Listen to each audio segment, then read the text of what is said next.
현재 설명회를 시작을 할 거고요. 여기 나와 있는 6개의 학교에 대한 설명회를 할 거예요. 그래서 원래 공지는 7개 학교로 나갔는데 한 학교가 빠졌습니다.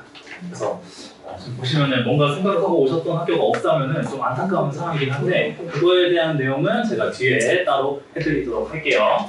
그래서 제가 이제 편제표 설명회를 맡은 클라이맥스 박재현이라고 합니다. 반갑습니다. 네, 먼저 어떤 거를 설명할지 먼저 확인을 해보죠. 자, 먼저 편제표를 볼 때 어떤 거를 포인트로 봐야 되는지를 볼 거고요. 그리고 나서 아까 보여드렸던 6개의 일반고의 편제를 분석을 해볼 겁니다. 그리고 나서 그 학교들에 대한 비교를 하는 시간을 가지도록 할게요. 자, 바로 시작하겠습니다. 자, 먼저 편제 분석 포인트입니다. 자, 어떤 거를 보고 편제를 분석을 해야 되는지 요소적인 측면에서 보기 위해서 먼저 고교학점제를 가지고 올게요. 이제 2025년 고교학점제가 생기면서 달라지는 것들이 있죠. 그거에 따라서 편제를 분석을 할 줄 알아야 됩니다. 자, 먼저 내신 등급제가 9등급제에서 5등급제로 변하면서 내신 등급에 대한 변별력이 좀 약화가 되어 있는 상태예요. 그래서 내신만 가지고 대학을 갈 수 없는 상태, 뭔가 다른 요소들이 필요한 상태라고 생각을 하면 되겠죠. 자, 그리고 교과 목록이 개정이 됐습니다. 그래서 과목 수가 많아지고 상대평가 과목이 상대적으로 더 많아졌어요. 절대평가 과목은 줄었고요. 그런 것들이 이제 편제표에 녹아 들어 있을 것이다. 자, 마지막으로 수능이 또 개편이 됐어요. 이제 문이과가 통합되고 선택 과목이 폐지가 됐어요. 그래서 모든 학생들이 똑같은 과목을 가지고 수능을 볼 거기 때문에 그거에 따른 변별력도 좀 챙겨야 되는 상황입니다. 자, 그래서 이거를 위로 모아 지금 이제 수시라고 하는 것도 이제 정시화가 될 것이고요. 정시라고 하는 것도 수시화가 될 것입니다. 이제 한쪽만 잘해서는 대학을 갈 수 없는 세상이 돼버린 거예요. 그래서 내신도 잘 해야 되고 수능도 잘 봐야 되고 그런 상황이 됐어요. 자, 그래서 저희는 이제 수능과 학생부를 전부 다 챙겨야 하고 그것들을 챙겨줄 수 있는 편제표를 가진 학교를 가야 된다라는 게 포인트가 될 것입니다. 그래서 이것들을 챙길 수 있는 편제표를 보기 위해 어떤 요소들을 봐야 하는가를 한번 보겠습니다. 자, 먼저 수능입니다. 편제표 내에서도 수능에 관한 걸 강조를 좀 해줬으면 좋겠어요, 학교에서. 그래서 학교에서 얼마나 수능을 준비를 해주는지를 판단을 해야겠죠. 자, 준비를 하는데 학점 분배를 어떻게 했고 수능 과목에 대한 학점 분배를 어떻게 했고 언제까지 수능을 준비를 시켜줄 것인가가 포인트가 될 것입니다. 자, 두 번째 학생부입니다. 자, 학생부 같은 경우에는 내신 성적을 잘 받을 수 있는 구조로 만들어졌는지 그리고 이수 과목 측면에서 연계성을 가지고 갈 수 있는 편제를 가지고 왔는지가 이제 포인트가 될 거예요. 그래서 내신 성적 같은 경우에는 이제 인원이 집중되고 분산되는 거에 따라서 내신 10% 안에 들 수 있는 그 10%의 인원이 줄어드냐 아니면 모여드냐에 따라 내신 성적이 나뉘게 될 겁니다. 그래서 분산이 될수록 좀 불리할 수 있다는 상황 기억을 해주시면 되고요. 이수 과목 같은 경우에는 과목의 연계성을 얼마나 가지고 갈 수 있고 이거에 따른 서사를 어떻게 풀어낼 수가 있는지 저는 이 과를 가기 위해서 이 과목들을 계속해서 공부를 해왔어요 같은 서사들을 학생부에서 풀어내는 것이 가장 중요한 요소가 될 것입니다. 자, 그 다음에는 결국 우리의 목적은 대학을 가는 거죠. 그래서 대학 입시를 위해 학교에서 또 얼마나 준비를 해주는가. 자, 이거는 어떤 걸로 판단을 할 수 있냐면은 교양 과목을 대입 전형의 대입 준비 과목으로서 편성을 할 수 있는 상황입니다, 현재. 그렇기 때문에 학교에서 이 교양 과목을 어디다가 배치를 해서 대입을 어떻게 준비를 해줄 것인가를 현재에서 보여주었는가를 이 요소들을 가지고 현재 분석을 할 겁니다. 자, 그래서 이제 분석을 하나씩 하기 위해 순서를 좀 정해볼 거예요. 그래서 여기 계신 학부모님들도 같이 이 순서에 따라서 편제표를 분석해가는 연습을 좀 하실 거고 지금 오늘 발표하는 6개의 학교 말고 다른 학교를 가고 싶으실 수 있잖아요. 그렇죠? 그런데 아직 뭐 현재가 안 나왔다거나 송파 쪽은 아직 잘 안 나온 데도 있어요. 그리고 경기 요거 같이 아직 안 나온 데도 있기 때문에 혹시나 나오게 됐을 때 그때 어떻게 편제를 분석하면 되는지를 좀 학습을 해볼 겁니다. 자, 먼저 첫 단계입니다. 자, 국어, 영어, 수학의 필수 과목을 어떻게 배치했냐에 따라서 수능 과목을 얼마나 학교에서 준비를 해주는가를 판단할 수가 있어요. 뒤에서 보겠지만 정말 이 국어, 영어, 수학 필수 과목의 배치에 따라서 이 학교는 수능을 끝까지 준비를 해주는가가 티가 좀 많이 납니다. 그래서 이거를 첫 번째로 볼 거고요. 자, 두 번째는 탐구 과목 그리고 선택 과목을 어떻게 배치를 했느냐, 그리고 나서 이 연계성을 가지고 학생부를 어떻게 채울 것인가에 대한 단계로 2단계를 정해봤고요. 자, 마지막 3단계입니다. 이제 교양 과목을 어떻게 배치를 했고 혹은 그 다른 과목을 어떻게 배치했냐에 따라서 대입 준비를 학교에서 어떻게 해주는가를 판단을 해보겠습니다. 자, 이 세 가지 단계로 일반고등학교 편제표 분석을 시작하도록 하겠습니다. 자, 먼저 강남구에 있는 학교들을 가지고 왔어요. 총 17개의 학교가 있습니다. 자, 너무 많아요. 제가 이거를 오늘 다 하면은 오늘 집에 다 못 가시니까 제가 좀 추려봤습니다. 자, 그 중에서 여기 15개가 있는데 2개를 뺐는데 어디를 뺐냐면은 일단 충남고가 좀 멀어가지고 일단 뺐고요. 자리가 없어가지고. 자, 그리고 청담고를 뺐습니다.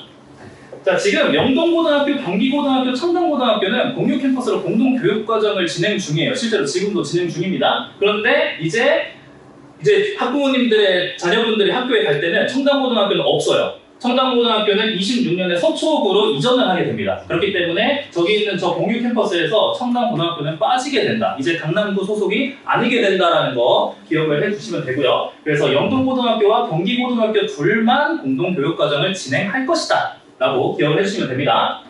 그래서 이제 좀 너무 많아서 이제 걸러내기 위해 이제 이 학교들의 중심부를 딱 찾아봤는데 정확하게 이제 클라이맥스가 이제 찍혔습니다.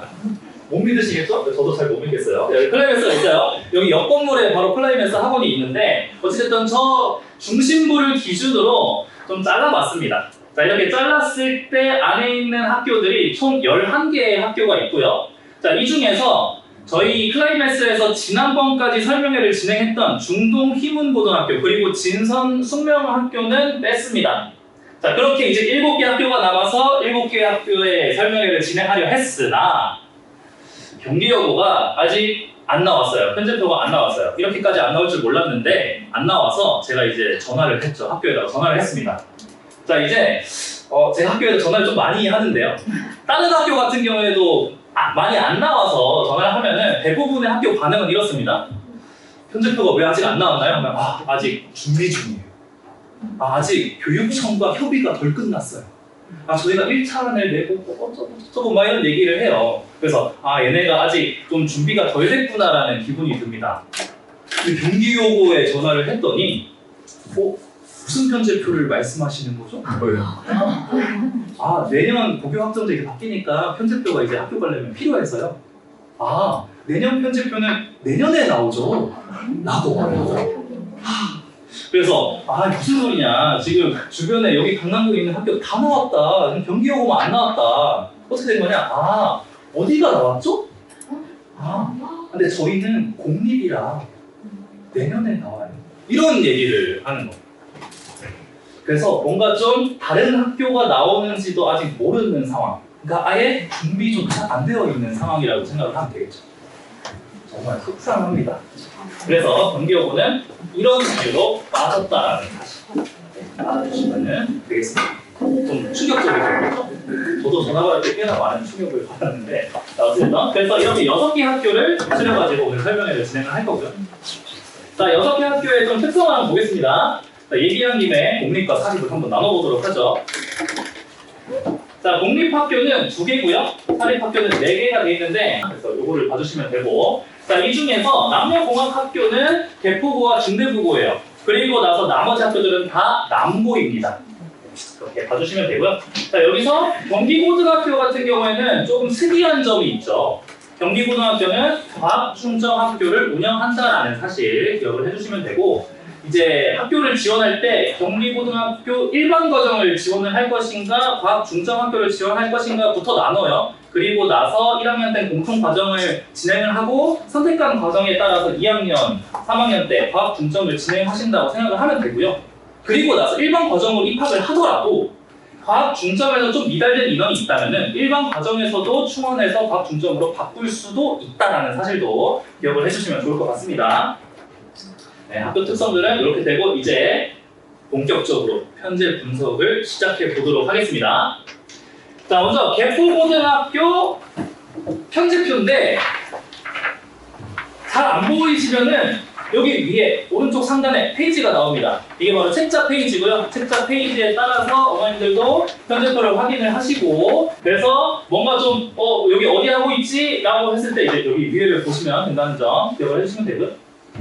자, 그래서 일단 전체적인 편제표를 먼저 보고, 그리고 나서 이제 세부적으로 아까 스텝 1, 2, 3에 따라서 분석을 할 겁니다. 자, 먼저 전체적인 이 분석을 하기에 앞서 이 색깔에 대한 의미를 짚고 넘어갈게요.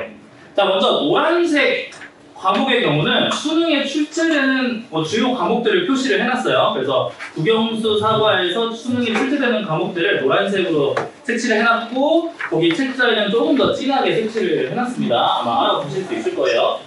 자, 그리고 여기 청록색 이라고 하나요? 초록색? 절대평가 과목을 약간 이 색깔이랑 좀 구분이 안 되게 좀 비슷하게 해놨어요. 똑같은 절대평가라서. 그래서 얘가 좀 더 진하기는 한데, 여기 과목에서 A에서 E까지 절대평가 과목이라고 보시면 되겠습니다. 그리고 나머지 여기 좀 더 밝은 초록색 같은 경우에는 A에서 C, 예술 체육 과목이고요. 그리고 교양 과목을 패스 과목입니다. 그래서 패스만 하면 되고, 그냥 여기 있는 이 과목들은 그냥 듣기만 하면은, 앵간하면은 점수가 나온다. 여기 전혀 부담을 가질 필요는 없다. 여기는 조금 가지고 A 받아가면 된다라고 생각을 하시면 돼요.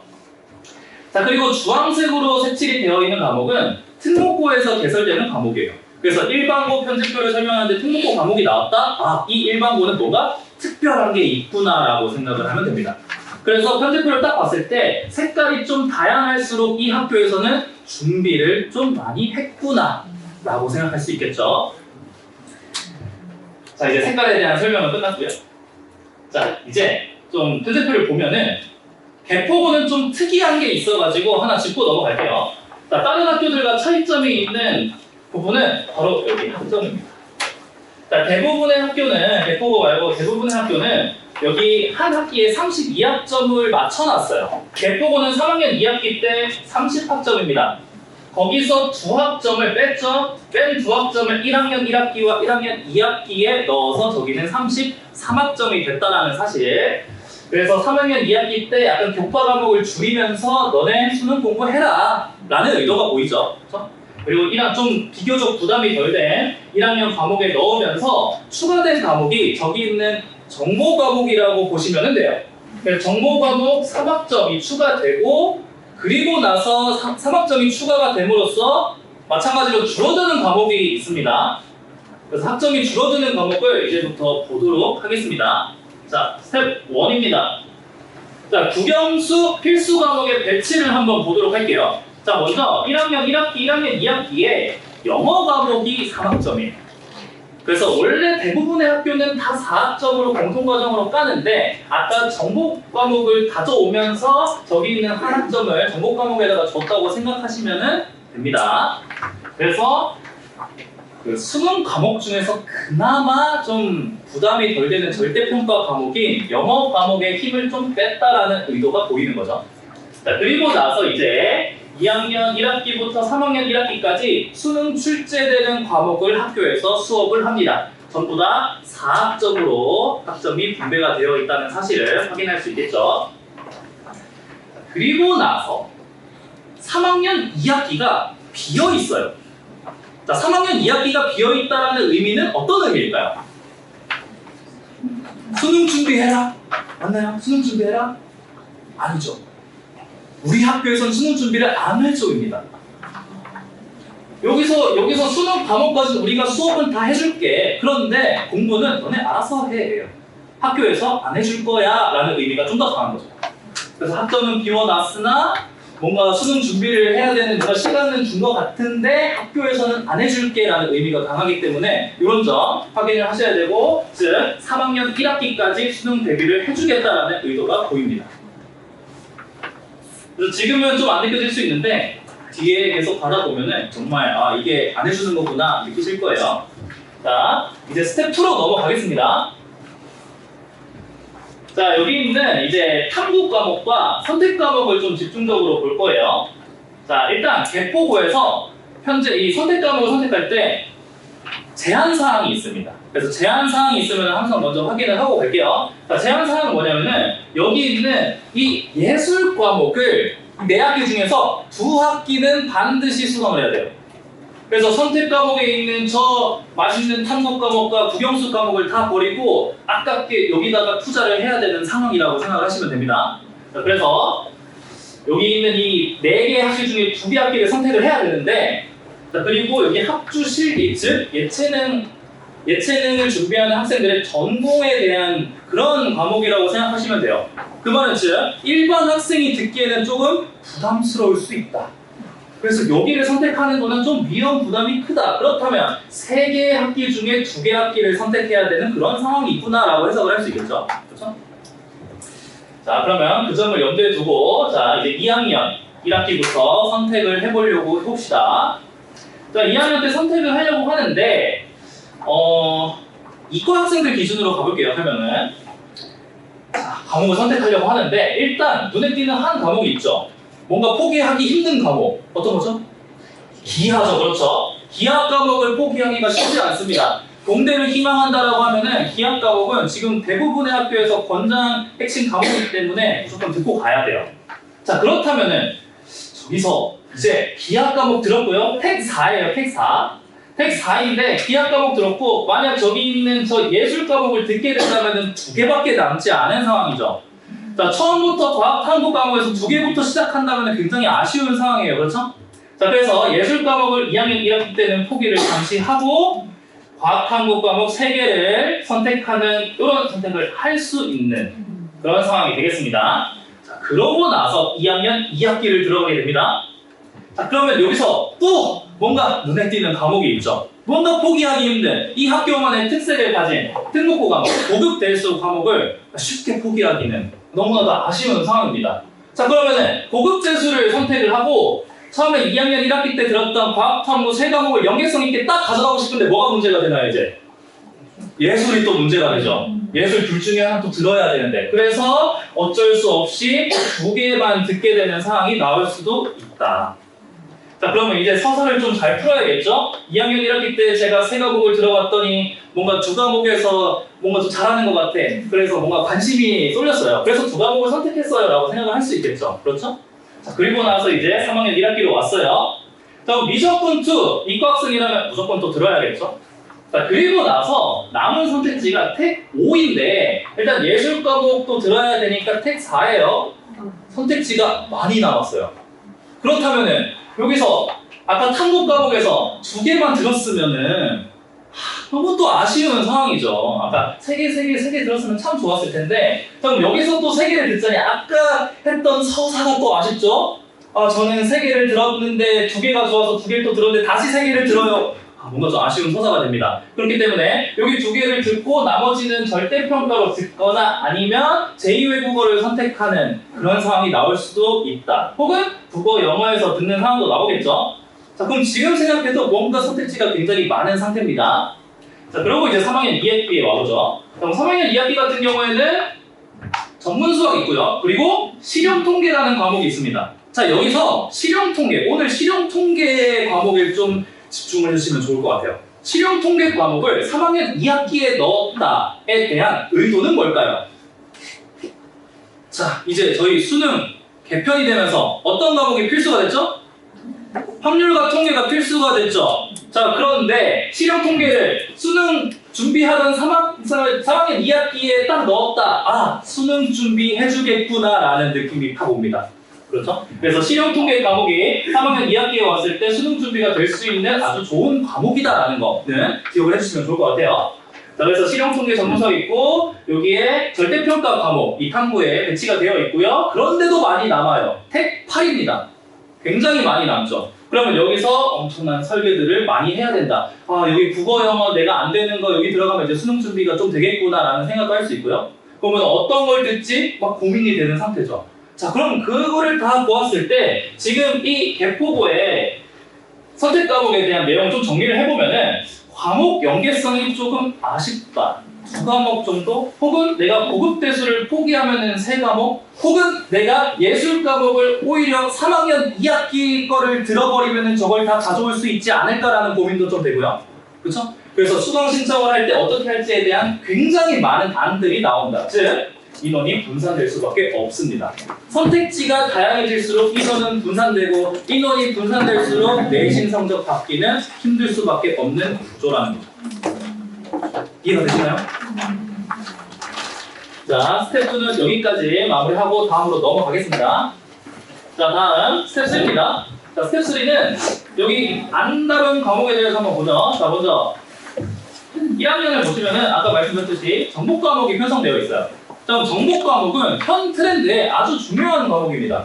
이거는 문과 학생도 이과 학생도 충분히 그 학생부의 이점을 가져갈 수 있는 과목이라고 생각하시면 돼요. 그래서 들어서 나쁠 게 전혀 없는 과목입니다. 자, 그리고 2학년 때 이제 선택을 하게 되는데 여기 있는 과목들이 이제 정복 과목과 제2외국어 과목이 같이 들어있는 상태로 선택을 하게 됩니다. 자, 오늘 이 두 녀석이 같이 들어있는 걸 많이 보실 거예요. 자, 라고 했을 때 제2외국어에서 또 생각을 하셔야 돼요.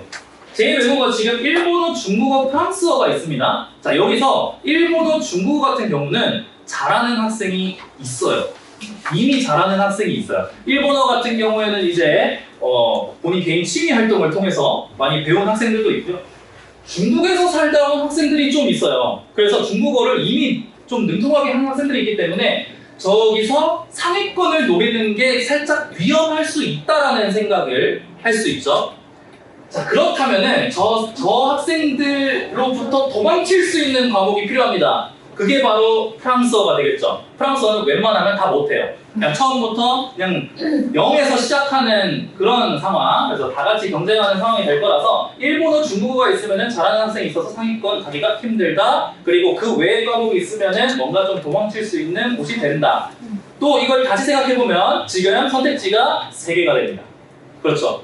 또다시 인원이 분산될 수가 있는 상황이 나온다. 플러스로 제2외국어가 하기 싫은 학생은 정복 과목을 선택하는 그런 상황을 보여줄 수도 있습니다. 네. 그리고 자, 제2외국어에 대해서 뭔가 좀 더 공부를 하고 싶고 어학 관련해서 더 연계성을 가지고 가고 싶다. 나는 외대를 가고 싶다. 혹은 어학 관련해서 어떤 그런 과를 가고 싶다라고 한다면 여기서 제2외국어를 총 4과목이나 연계성을 가지고 서사를 만들 수 있는 상황이에요. 이거는 굉장히 유리한 상황이 되겠죠? 그래서 이쪽을 희망하는 학생이라면 좀 유리하게 가져갈 수 있다까지. 자, 그 다음 이제 교양 과목을 보겠습니다. 자, 교양 과목이 3학년 선택 과목 혹은 3학년 과목으로 배치가 되었을 때 의미는 2가지입니다. 자, 첫 번째, 3학년 과목에 교양이 들어오면서 절대평가 과목이 생겼죠?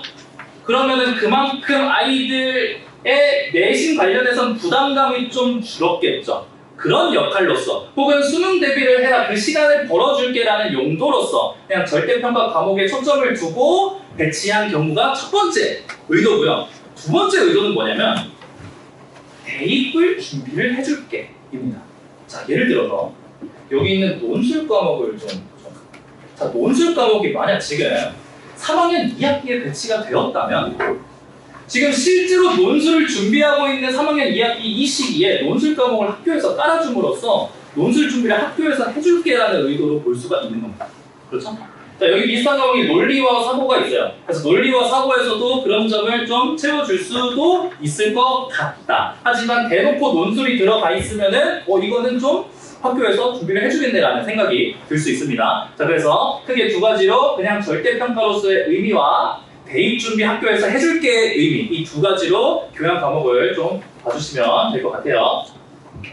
자, 이렇게 이제 대포고에 대한 현대표 분석을 마치겠습니다. 어떤가요?